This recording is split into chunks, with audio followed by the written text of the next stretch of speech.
الحمد لله رب العالمين والصلاة والسلام على أشرف الأنبياء والمرسلين نبينا محمد وعلى آله وصحبه أجمعين. أما بعد، التفسير بآخرني درس کی منگا بسورة البقرة کی لگیو. بسورة البقرة کی 200 اختم نمبر آیت ترسیدلیو. په دې آخرنی آیتونو کې الله سبحانه وتعالی د کورنۍ د جوړولو احکام بیان کړیو او کمی مسلې چې په کورنۍ کې راځي دغه حل الله سبحانه وتعالی بیان کړیو. د طلاق مسلې شوې، که خاوند مړ شي دغه مسله شوه، که ماشوم ته د پی ورکولو مسله شوه، د زنانه سره د نکاح باز مسایل شو، د ټول الله سبحانه وتعالی بیان کړیو. او د دې آیتونو نه مخکې د کورنۍ د اصلاح د مسلې چې د دې نه مخکې الله سبحانه وتعالی خبره د جهاد کوله. کتب علیکم القتال وهو کره لکم، پرز کړی شوی د په تاسو باندې جهاد او ستاسو نه دی خوښ. ستاسو نه دی خوښ مطلب د انسان طبیعت دی چې سخت نه خوښي.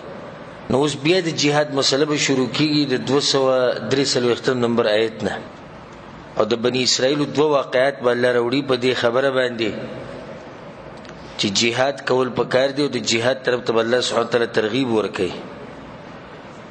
او دا خبره موږ ته بیانې چې وګوري بنی اسرائیل ته د جهاد نه تښتېدل، د مرګ نه یریدل، نو الله به په کور کې مرګ راوستو.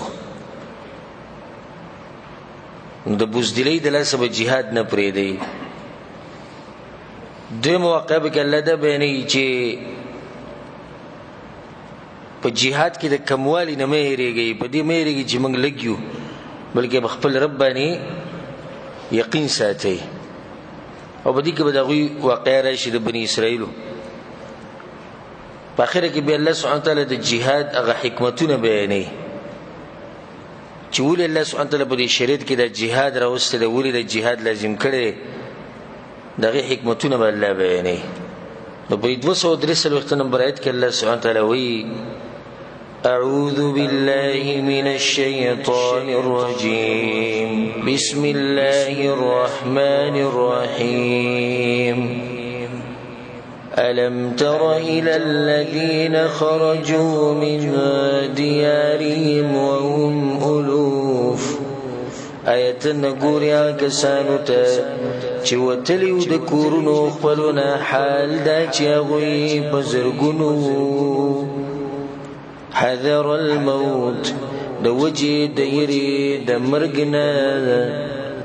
په دې کې علما دوه واقعې بیانوي، دوه خبرې بیانوي. یو واقعه دا ده چې په بني اسرائیلو کې په څه کسانو باندې طاعون بیماري راغلې وه. طاعون داسې بیماري ده چې د هغې آخري انجام مرګ. بعض کسان د دې د لاسه مړه شو، نو بعض د کلي نه ووتل او بیا دا خبره کوله کوي چې ته بیا دا بیماري رااله نو ټول به تښتو. الله به بیا دا بیماري راوسته نو ټول کلي والا ووتل. تقریبا چې هغوی 10,000 کسانو یو صحرا ته لاړو، یو شړ میدان ته لاړو. الله سبحانه وتعالی ته جبرئیل علیه السلام راولېږو او د هغه د اواز د لاسه په دوی باندې مرګ راغی او دا ټول مړه شو. نو څومره کسان چې د کلي نه وتي د مرګ نه تښتېدو، الله به مرګ هلته راوستو. په لاره باندې یو پیغمبر تېرېدو چې هغه ته به د هغه نوم و حزقیل علیه السلام. هغه چې د کسانو ته وکتل چې ټول مړه پراته دي، نو الله سبحانه وتعالی نه دعا وغوښته چې الله دا ښه خلک و ستا ذکر ستا پاکي بیانوله، دا چې د نقصان کار شوی دی نو ته دوی را ژوندي که. الله بیا راپاڅول. سوال دلته زړه کې دا راځي چې څنګه د مرګ نه به دوی راپاڅېدل؟ نو جواب دا دی چې د دوی دا مرګ هغه نیټې والا مرګ نه و، بلکې دا الله دوی ته خوا چې تاسو د مرګ نه یېرېدئ، نو دا مرګ مې درپسې دلته راوستو. دویمه واقعه چې دلته بیانولی کېږي هغه ده چې د بني اسرائیلو ته دغه وخت چې کوم پیغمبر و هغه ته د جهاد امر وکړو چې جهاد له به ځئ. نو د دوی جواب دا و چې دا کلي هم تا ته پاتې دی، دا هر څه پاتې دی، موږ جهادونو ته تیار نه یو. په دې کې مرګ راځي، په دې کې سختي دي، په دې کې قربانیانې، دا موږ نشو ورکولی. لاړو یو صحرا ته، هلته الله سبحانه وتعالی په دوی باندې مرګ راوستو او بیا یې را ژوندي کړو. خو دی ورته وښوه چې ګورئ مرګ د جهاد په میدانونو کې نشته. ګورئ مرګ خو په نیټې سره راځي، او چې چا نیټه پوری نو ستاسو نیټه که زه وغواړم نو په دغه ستاسو په کور کې مې ووژرئ. نو ډېرې پیرې داسې کېږي چې سړی د جهاد په میدان کې خو نه مړ کېږي هلته، لکه خالد بن الولید رضی الله عنه څه د پاسه 80 جنګونه هغه د اسلام دپاره کړي وو او د هغه په جسم کې روغ ځای نه و، او چې کله مړ کېدو نو په ژړا شو. ملګرو ته یې ولې ژاړې؟ وی ژاړم په دې چې په شهادت پسې ګرځېدو هغه میلاو نه شو او بیا حقه کټ کې مرو وی او دغه مرګ موږ نه غوښتو. نو دا مرګ چې دا د جهاد سره نه تړلی شوی چې سړی به جهاد کوي دی به مړ کېږي.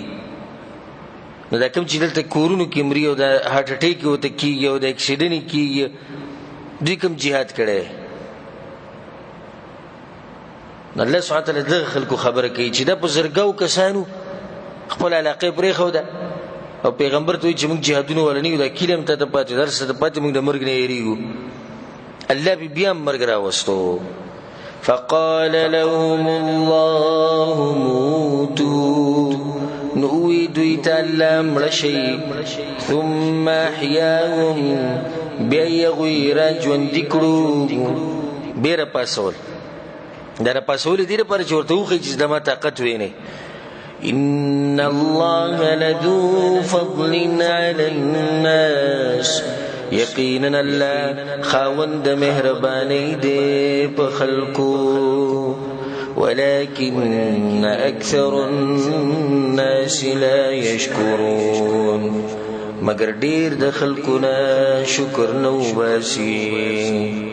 وقاتلوا في سبيل الله، او جنگ کوي په لار د الله کې. او دې امت لم الله ترغیب ورکوي چې تاسو به ځان د دې بني اسرائیلو په شان نه کوئ چې کوم ځای کې د جهاد مسله راشي تاسو یې تښتئ، بلکې تاسو به جهادونه کوئ د الله په لار کې. واعلموا ان الله سميع عليم، او پوشی چې یقینا الله اوریدونکی پوه دی. من ذا الذي يقرض الله قرضا حسنا، څوک دی هغه کس چې قرض ورکړي الله ته ښایسته قرض. اوس الله د انفاق طرف ته ترغیب ورکوي چې خرچه به کوئ. د عام آیت جهاد او جهاد نه علاوه چې کوم وختونه هغې ته شامل دی، ځکه چې دا د مؤمن اوچت صفت دی چې دی په هر وخت کې خرچه کوي د الله په دین کې. نو دې ځکه الله وایي څوک به قرضه ورکړي الله ته ښایسته قرضه. ښایسته قرضه دې ته وایي چې د حلال مال نه وي، یعنې د کوم مال چې ته لګې دا حلالي، دویم چې په هغې کې اخلاص وي د الله دپاره لګې، او غوره مالی او په صحیح ځای کې ولګي په سنت طریقې سره. بله دا چې وروسته پسې اثباتنې نه کې او په ژوند کې انسان ورکي، په خپل ژوند کې، دا ښایسته قرضه ده. الله ته د قرضې څه ضرورت دی؟ خو دا د دې لپاره چې د انسانانو ته فایده ورسي. ګوره دا قرضه خو به ته ورکې، الله به درله درکوي څه؟ فیضاعفه له اضعافا کثیرا، بس زیات بکی الله دغه قرض په چندونو ډېرو سره. دی نه دي خوري چې څو چنده به یې ډېر کړي، خو ډېر به یې زیات کړم الله وایي. نو د الله په لار کې خرچې کوئ، دا مال ستاسو جمع کېږي او دا په هغه ورځ تاسو ته میلاویږي چې په هغه ورځ انسان سخت محتاج دی نیکو اعمالو ته. والله يقبض ويبسط، او الله رزق تنګي او الله یې پراخوي. د دې له سبب ستاسو زړه مطمئني. که ته غریبي رزق دې تنګ دی دا الله له طرف نه دي سي، او که مال دې سره ډېر دی دا د الله له طرف نه. په هر حال کې به الله سبحانه وتعالی ته رجوع وکړي. که رزق دې پراخه دی نو شکر به وباسي او د نعمتونو نسبت به الله ته کې. او که غریبي د باندې ده نو صبر به کې، ځکه چې دا غریبي د چا له طرف نه ده؟ د الله له طرف نه. او غریبي ته به کنځلې نه کې، تقدیر پسې به بدې ردې نه وي. وإلیه ترجعون، او خاص هغه ته به تاسو واپس کېږئ. اوس د دې نه بعد الله سبحانه وتعالی د بني اسرائیلو دوی مواقع راوړي. یهودیانو د بدو اعمالو د لاسه الله سبحانه وتعالی په هغوی باندې یو باچا مسلط کړو چې د هغه نوم و بختنصر، او هغه دې څه وکړو چې د یهودیانې د بیت المقدس نه وزغلول ویې شړل. نو دوی دغه ځینې لاړو عراق ته او د دوی بچي ونیول او د دوی سره د تورات یو نسخه پرته وه هغه یې ترې واغسته. نو د دوی چې کوم پیغمبر په وخت کې شمویل علیه السلام،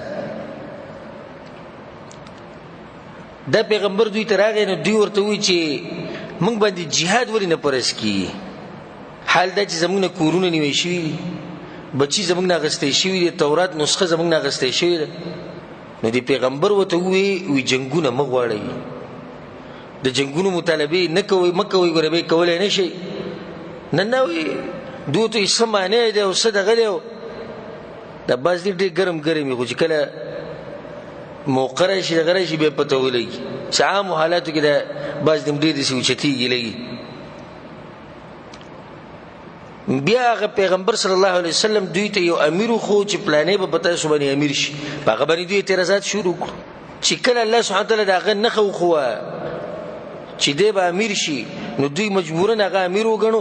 بیا په الله بل امتحان راوستو، د اوبو هغه امتحان چې دي ځینې به اوبه نس کړي، دوی اوبه وس کړي، انشاءالله غایت مخې ته روان دي. چې اوبه یې وس کړي نه بس د پیغمبر نه دغه امیر نه پاتې شو، کوم چې دوی امیرو او ټاکلی شوی د الله له طرف نه څه د پاسه 300 کسان پاتې شو، نو ټول وتښتېدو او یریدو د دې نه موږ لږ یو او موږ به څنګه چې دی نو د دغه دشمن د جالوت مقابله به کوو. موږ الله دې ځکه دا واقع هم دې لپاره وړي چې تاسو به داسې بزدلي نه کوئ، ځکه چې دا ګناهونه انسان نه بزدله جوړوي. ګورئ دا خبره یې ساتئ، انسان د ګناهونو د لاسه بزدله شي. دا کوم سړی چې په ګناهونو کې ډېر پروت وي دی یرندو کوي، بزدله وي، د الله سره رابطه کمزورېږي. ځکه د دې ټول سوچ د بچو سره وي، سوچ د ټول د مال سره وي، د ښځې سره وي، د میراث سره وي، د ځمکې سره وي، دغه مسلې او دغه سوچونه. نو الله دغه خلکو خبره کوي. الم تر الى الملأ من بني اسرائيل، آیت نګوري یو ډلې ته د بني اسرائیلونه من بعد موسی، ورستو د موسی علیه السلام نه. دلته ثابت شو چې دا واقع د موسی علیه السلام نه بعد راغلی ده. اذ قالوا لنبي له مبعث لنا ملکا، کله چې دوی وی خپل پیغمبر ته مقرر که زمونږ د پاره یو باچا، یو مشر موږ ته وټاکه. ولې؟ نقاتل فی سبیل الله، چې جنګ وکړو په لار د الله کې. قال ورته پیغمبر هل عسیتم ان كتب علیکم القتال الا تقاتلوا، یقینا نږدې تاسو که لازم شي په تاسو باندې جنګ، نو جنګ به ونه کوي. مکوې پیغمبرو ته دې څه مه وایي. ګورئ ستاسو د حالاتو نه د پیغمبرانو الله ډېره تجربه ورکړي، د هغوی کار د دعوت ته کاري. نو په دې باب کې د هغوی تجربه شوي، نو هغه ته پته وه چې دا څومره اوبو کي، نو ورته وایي چې ګوره دا مطالبې مه کوئ. دوی ورته څه ووایي؟ قالوا وی وما لنا الا نقاتل في سبيل الله، او څه چل دی موږ له چې موږ به جنګ نه کوو په لار د الله کې. وقد اخرجنا من ديارنا وابنائنا، او حال دا چې موږ ویستلی شوي یو د کورونو خپلو او زامنو خپلونه. یعنی اسباب موجود دي او ته به دې کې موږ ته وایي چې جنګ مه غواړئ. فلما كتب عليهم القتال، نو هر کله چې لازم شو په دوی باندې جنگ، تولوا الا قليلا منهم، نو دوی واپس وګرځېدو مگر لږ کسان د دوی نه. والله علیم الله په دې په ظالمانو باندې. الله یو کس ته دوی لپاره وټاکو چې دی به بادشاهي مشر او دغه نوم طالوت.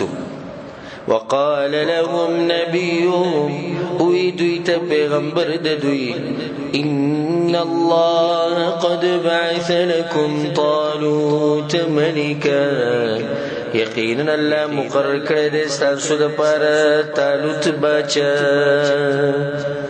بس زید د په امیرۍ کې به تاسو جهاد کوئ. دا بني اسرائیل داسې قوم چې لکه خبرې ته به غاړه زر نه ښوده چې ماریزې به یې نه وي کړي چې د پیغمبران به یې تنګ کړي نه نو په دوی کې په غالبا خلکو باندې به وخت نه تېرېدو. دوی په خپله وایي چې موږ څه غواړو؟ یو باچا غواړو چې د هغه په باچایي کې او د هغه په امیرۍ کې موږ جهاد وکړو. ښه نو چې الله ورته باچا وښو نو دوی په هغه باندې اعتراضات شروع کړو. دغه طالوت چې دی د بدن په لحاظ باندې ډېر زورور او یو دنګ انسان و.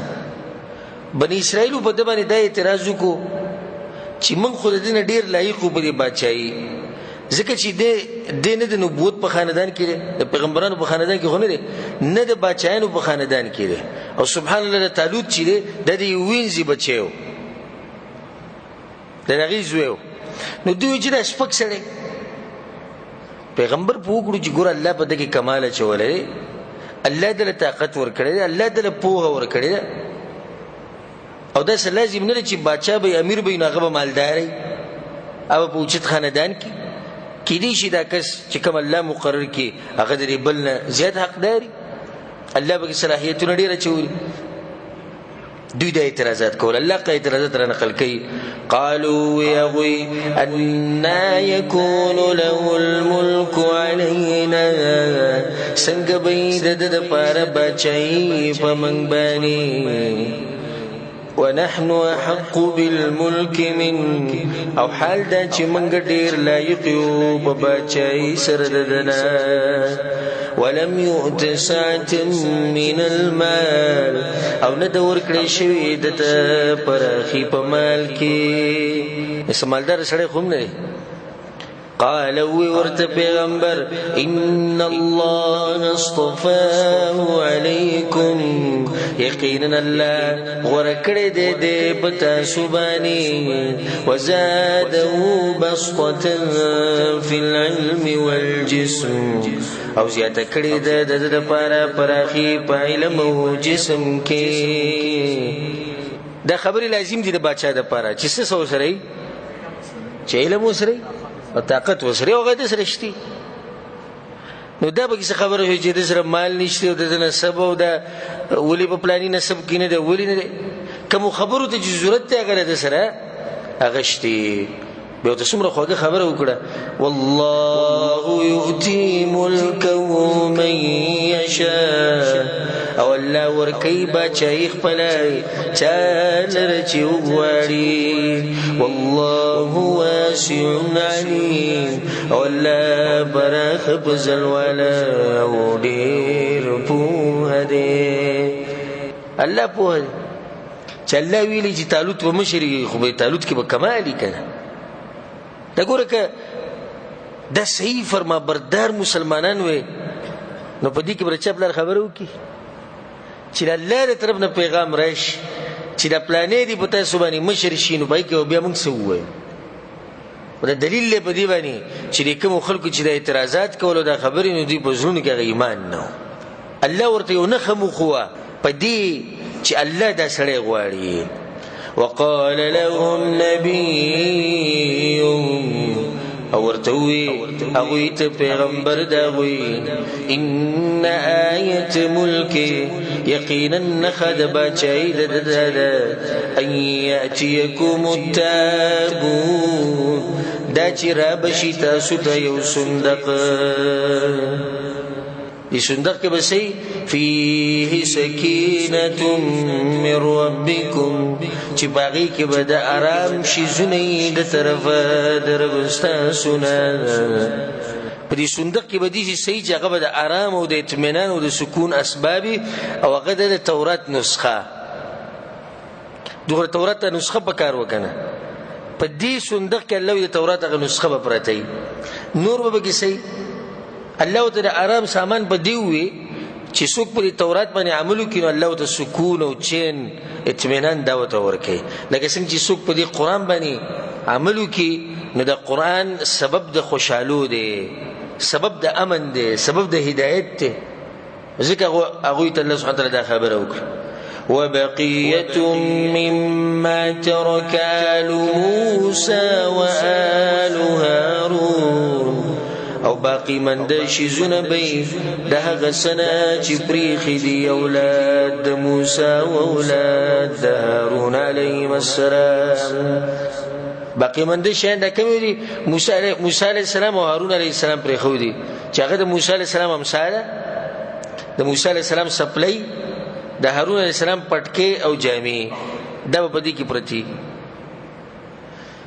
د دوی د عادت د بنی اسرائیل چې کوم چې ته جنگ لتلونو د صندوق به ځان سره په دې صندوق کې سره تورات نسخه پرته و خو دلته د نسخه چا غستې و مختنصر بچا ته غستې و نو د الله په آسماني کتابونو کې برکت یې کنه دوی به ځان سره د نسخه ارزي ته وړه دغه شان د پیغمبرانو په اثارو کې برکت خو په دې باندې نور خلک نه قیاس کی لکه صحابه کرامو چې رسول سم به وخت ته واړه کړو نو به ځان سره کې خودو رسول سم باودس کو په دغه وبو باندې بدوی جنگ کو رسول سم بلاړي وته کړي د دې لپاره به صحابه کرامو به جنگ کو یسړو چې وګوره تاسو ابيان وای چې دا کار مکوې دغه مکوې او د خپل پیرانو خپې مخ کولوي او د دوی نه برکت ما حاصلوي په دوی له سونه مرکه کې دیږي کې دا وګوره صحابه کرام د رسول سره سکه او دیږي کې دا وګوره الله وای چې په دې صندوق کې بدن نه پټکې پروتي بیزار به او جامې به در سره پر ولېګل چې د نیکانو خلکو په آثارو کې برکت ته نو تاسو شروع کړئ نو موږ دا وایو دې مسلې جواب دی چې دا خو الله پیغمبرانو کې د خاصیت چولې په دې باندې نور انسانان نه قیاس کې او کچرته د چا په آثارو کې برکات وي نو صحابه کرام خو د رسول سم د آثارو نه برکت غسته نو بیا به د ابوبکر صدیق رضی الله عنه د آثارو نه برکت غسته هغه به ابوبکر صدیق ته ویلې چې ته د خپل وختونه منګ لګي وخت راکا ته خپل پټکې منګ لراکا عمر ابن خطاب ته ویلې عثمان ابن عفان ته ویلې ثابت شو چې صحابه کرامو چې دوی ته ونوي نو مطلب دا شو چې دا خاصیت د پیغمبرانو دی د پیغمبرانو علاوه چې کوم خلک دي د غوی لپاره نشته تحمله الملائکه چرا پورته کړه به د صندوق ملائکو ان فی ذلک لآیه لکم یقینا بدی کې خامخاسته سود پر نخدا ان کنتم مؤمنین کچرت تاسو مؤمنان ال دیو من له چې دې په موږ باندې څه شو بچا شو چې صندوق راغی او په صندوق کې تورات نسخه پرته بیا هم د پیغمبر پوکو دغه پوکو طالوت چې دې سبب په دوی باندې امتحان راځي د وبو او ته به ته وې چې ګوره دا امتحان دی او دین چې کوم وبو وسکړي نو پوه چې خلک تاسو لري jihad لنی زه به بوزدلی او کوم خلکو چې ستا خبره ومنله وبه ونه سکري اب تاسو رزي او غوي به تاسو مرسته کوي فلما فصل طالوت بالجنود هر کله چې جدا شو طالوت د خپل خار نه سره د لخرو طالوت روان شو او دیو سره روان شو دا اوس هغه ټول هغه مطالبه چې کوله چې زموږ ډیسکس پکار دي چې موږ دغه په امیري کې jihad وکړو قال وی ورتاغه ان الله مبتليكم بنار یقینا الله امتحان کوي پتا سو باندې په یو نهر سره فمن شرب منه فليس مني بس هغه څوک چې وسکی دغه نار نه یا وسکی دغه نار نه وبانو دی بني زمانه زما په ملګرو کې بني ومن لم يطعمه فإنه مني او چا چې ونسکړي وبد دغه نار نه یقینا دی بزمانه الا من اغترف غرفة بيده مگر هغه څوک چې چونګ راواخلي یو چونګ په لاس خپل سره یو چونګ څه خبره نه ده. دوی د طالوت بادشاہي تسلیم کړه. طالوت روان شو دوی سره د اردن طرف ته روانو ځکه چې دوی مخه کړي و د کوم ځای د فلسطین نو د اردن په علاقه باندې تیریدو. مقابلې روانو د عمالقه سره. د عمالقه ډېر زورور قوم او دوی مشر جالوت ډېر خطرناک انسان ډېر زورور انسان دغه مقابلې روانو.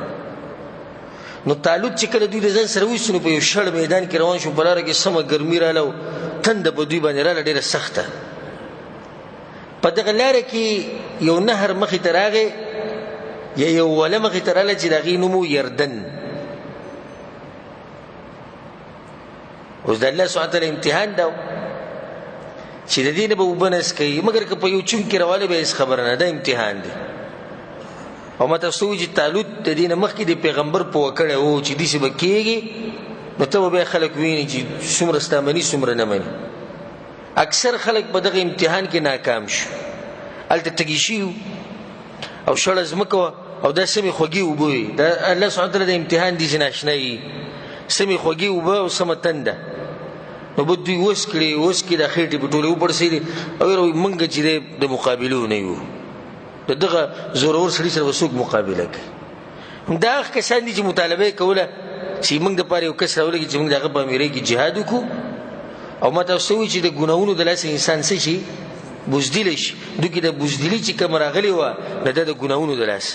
او کومو خلکو چې د الله په ملاقات باندې یقین مضبوط مؤمنانو هغه ورسره لاړو. الله سبحانه تعالی دې کې دا خبره کوي فشربوا منه الا قليلا منهم نویس کړي اوبه د هغې نه مګر لږو کسانو د دوی نه. لږو کسانو اوبه ونه څښکړي او ډېرو وڅښکړي. بعضې سره پاسه 300 کسان بعض مفسرین مورخین ذکر کوي چې د دې پاتې شو. فلما جاوزه هو والذين آمنوا معه نو هر کله چې تیر شو هغه د نهر نه او هغه کسان نو هر کله چې تیر شو هغه د نهر نه او هغه کسان چې ایمان یې راوړی د طالوت په ملګرتیا کې دوی خو واوړېدو که نه او دا نور پاتې شو. ښه دا کوم چې پاتې شو هغوی څه وویې قالو وی دغه پاتې شو لا طاقة لنا اليوم بجالوت وجنوده نشتی طاقت منګ له نن ورځ په مقابله د جالوت او د لښکرو د هغه کې تاسو زه موږ د مقابلې نشو کولی. قال الذين يظنون أنهم ملاقو الله هو هغه کسانو چې یقین کوي چې یقینا دوی مخامخ کیدونکي دي د الله سره. دغه مؤمنان اوچت سوي كم من فئة قليلة غلبت فئة كثيرة بإذن الله ډېرې پیرې ډله لږه غالبه شوې ده په ډله ډېره باندې په حکم د الله سره. د الله مرسته پکار ده. په دې باندې هېڅ کار نه کوي چې ډله ډېره ده. ډله دې لږی خو چې په الله باندې ایمان هغه مضبوطي وی ډېر داسې شوي ده. بلکې تاریخ راوالی سبحان الله تاسو د رسول صلی تاریخ راوالی او چې څومره جنګونه شوي دي د کافرانو په مقابله کې مسلمانان لږ دي که ډېر دي لږ دي. خو الله یې مرسته کړې دي چې مسلمانان اوچت وو. ښه د حنین په غزا کې مسلمانان ډېر زیات وو. نو په حنین په غزا کې مسلمانان ګډوډ شوي بیا الله فتح ورکړه. الله ورته سوی په قرآن کې الله دا وایي ویوم حنین اذ اعجبتکم کثرتکم وی د حنین هغه ورځ رایت کې تاسو چې ډېر په تعجب کوئ چې نن موږ ډېر زیات یو. په هغه ورځ دوی ګډوډ شو. الله بیا د هغوی په زړونو کې سکینت ور واچوه او راټینګ یې کړو. نه خبره ما دې پورې کوله چې مرسته د الله که غواړئ د هغې لپاره ایمان پکار دی مضبوط. یوازې په دې کار نه کې صحیح ده فوج جوړول لښکر جوړول جنګي سامانونه جوړول په دې باندې الله سبحانه تعالی موږ ته حکم کړی واعدوا لهم ما استطعتم من قوه طاقت چیرې د تیار کړي د کافرانو مقابله کې سامانونه جنگي سامانونه تیارول خو په هغې باندې به اعتماد نه کوي چې هر څه چې دي هغه دا دي بلکې اصل اعتماد به په چا وي هغه به په رب العالمین باندې والله مع الصابرین او الله ملګری دی د صابرانو ولما برزوا لجالوت وجنوده او هر کله چې دوی مخامخ شو جالوت او لښکرو داغه ته عجیبه منظر جالوت یو زورور سړی او غټ غټ لښکرې او طالوت او دغه سره یو څو سوه کسان راغلي په میدان جهاد کې الله دعاګانې ډېرې قبلوي دا خبره حدیثونو نه ثابته په میدان جهاد کې به عاجزي الله سبحانه وتعالی ډېره کوي نو دوی چې کله دغه جهاد د میدان ته ورسېدو نو څه ووي قالوا يغوي ربنا افرغ علينا صبرا اے رب زمنګ روانوا په من باندې صبر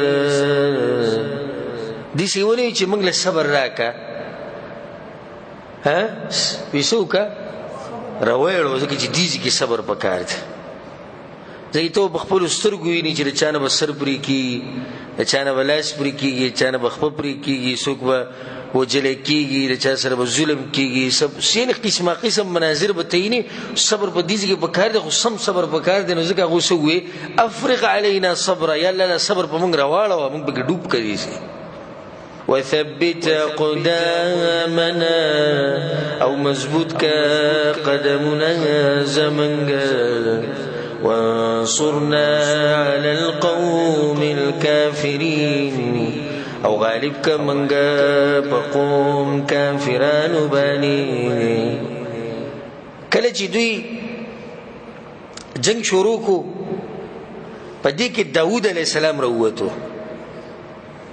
داود علیہ السلام وړوکی ولا بلوغ تم نو رسیدلی پیغمبري وتم نو ملاو شي او الله سبحانه وتعالی چې یو انسان په لویوالي ته غټ سړی جوړي نو وړوکوالي نه بده کې دي نخي لکه زمونږ د پیغمبر صلی الله علیه وسلم د وړوکوالي نه ناشنا ونته کې الکو او ناشنا انسانو نو ډیرو خلکو معلومه کړه خپل تجربې نه د مشرکینو به یره دالک چلوي شنه په دې کې به څه چلی نو دا اوچت خلق په وړوکوالي کې الله سبحانه وتعالی دوی له اوچت غونډه کې خوی ورکوي و دا وړوکی ولا بلوغ تم نو رسېدلی او د طالوت په فوج کې ولاړو طالوت سره راغلی نو جالوت چې کله راووتو جنگ دپاره بني اسرائیلو ته پیغورونه ورکول مقابلې ته رامهر شو او دا اوازونه کول وي څوک به مخې ته راشي څوک به مخې ته راشي او کنځلې کولې او بدې ردې ویلې خو چا کې د طاقت نه و چې مخې ته ورشي هر سړی په سوچ کې چې زه ورشم او که ور نشم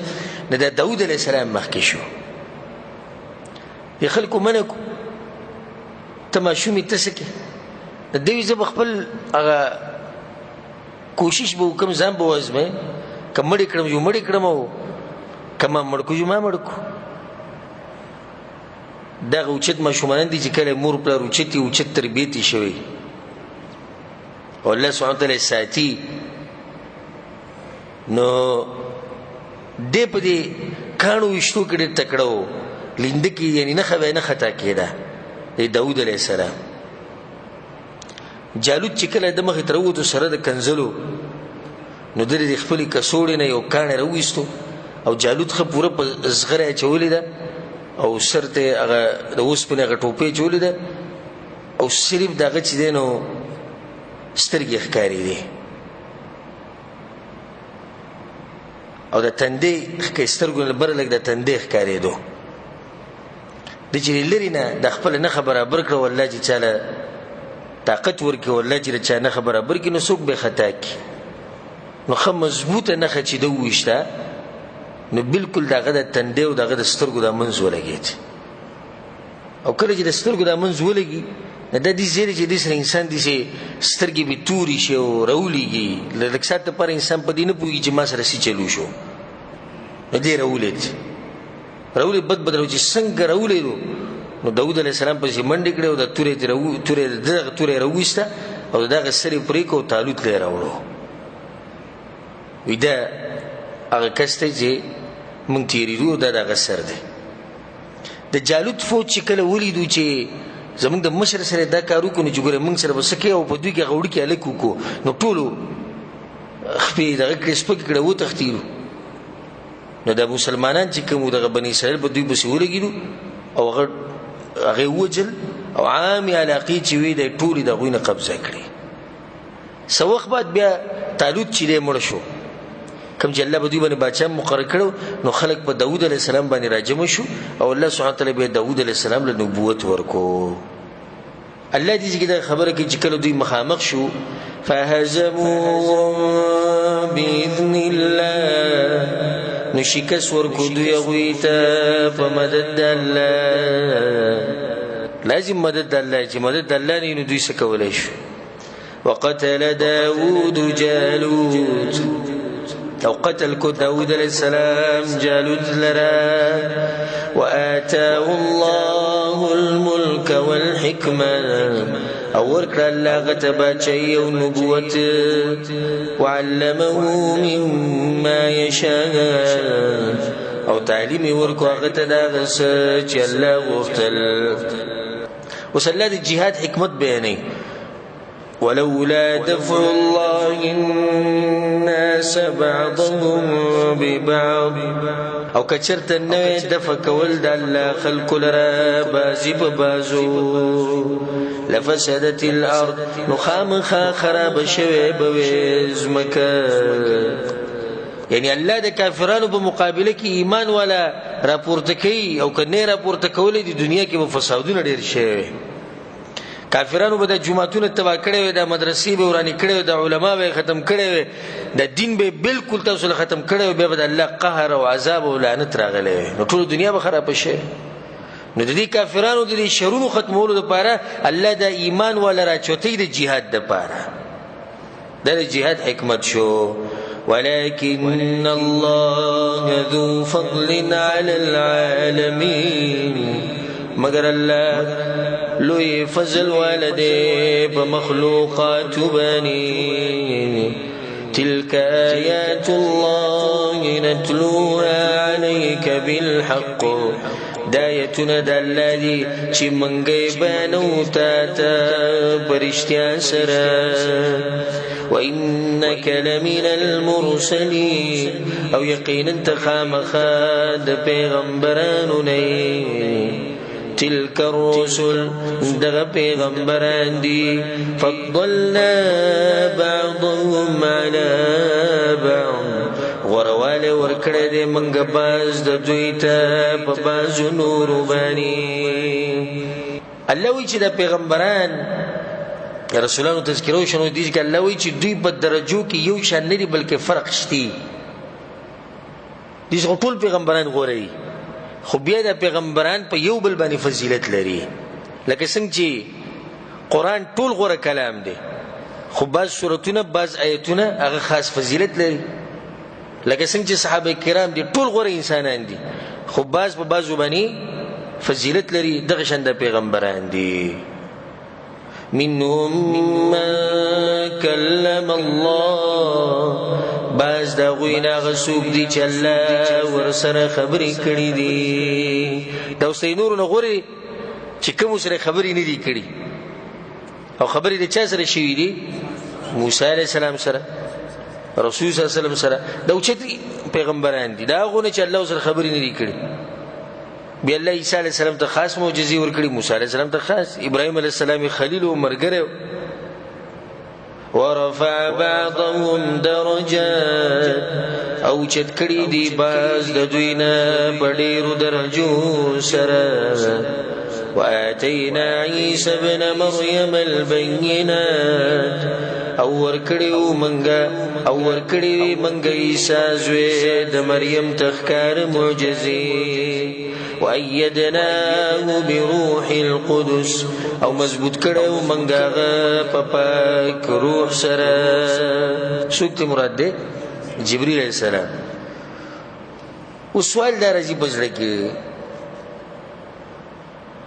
چې انبیاء کرامو د کمال او د عظمت او معجزات او تقاضا خدا و چې د ټولو انسانانو په غوي ایمان راوړی نو ولې ایمان را نه وړو لکه چې دا دومره اوچت پیغمبران دي چې الله ول دومره فضیلت ورکړي نو بیا ولې د خلک په غوي باندې ټول ولې ایمان نه راوړي بعضو ایمان راوړي بعضو نه راوړي الله دا خبره کوي ولو شاء الله او کچرت غختلی وی الله مقتتل الذين من بعدهم نو جنگونه بنوي کړي هغه کسانو چې ورستو د دوی نو من بعد ما جاءتهم البينات ورستو د دینه چې راغلي وغوی ته ښکاره دلیلونه ولكن اختلفوا مگر اختلاف وکوي فمنهم من آمن ومنهم من كفر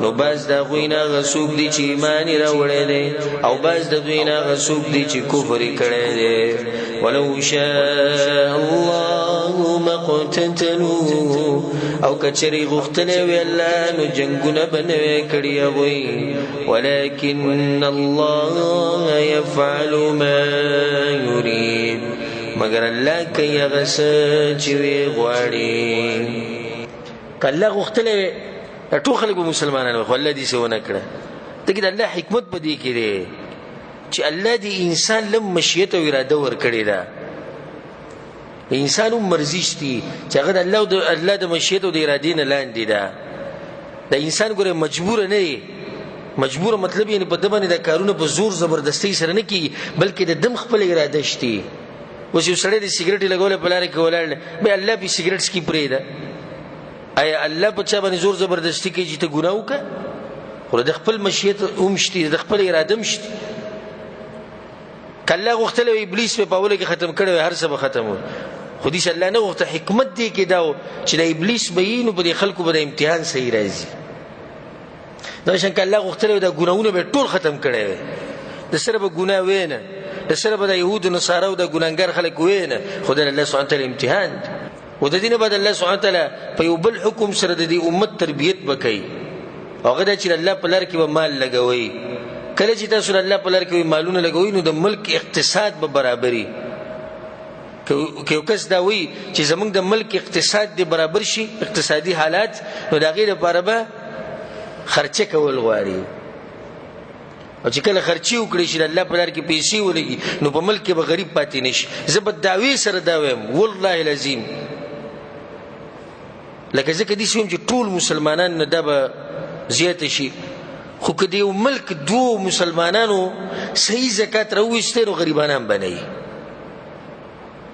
مسلمانانو کې به غریبانان نه خو چې یو څو ملکونو امیرانو زکات وښته دی یو څو ملکونو امیران څومره خوږ دین دی الله چې زکات ته مسلې خوري صدقات ته خوري الله خو نه لري الله ته زموږ د پیسو ضرورت نه پیسې رسي الله ته الله خو د پیسې زموږ نه لري خو الله دا غواړي چې د مسلمانانو د معاشره دغه حالات چې برابر یو چې امن پکې اقتصادي حالات هر قسم حالات د دوی برابر الله دا غواړي او چې کله مسلمانانو کې کمزورتیا رااله او په دین باندې صحیح عمل ونه کړي هغه حالات دغه خراب شو يا أيها الذين آمنوا إيمان ولو أنفقوا مما رزقناكم خرچو کئی دا غمالنا چی منگا در کرده تاسو تا من قبل مخید دینا ان یاتی یوم چرا بشی ورز لا بیعون فی چی نشتی خرس ولا غستل باغی کی ولا خله او نبی دوستی باغی کی ولا شفاعه او نبی سفارشی باغ ورز والكافرون هم الظالمون او کافران مغوی ظالمان دی قیامت ورځ الله دی نبا اغستل خرسولی نبا مرګرتیای نبا شفاعتی شفاعت په فائدہ ورکړي موحدین مسلمانانو ته خو عام خلکو ته به فائدہ نه ملوي چې هر سړی ته شفاعت فائدہ ورکړي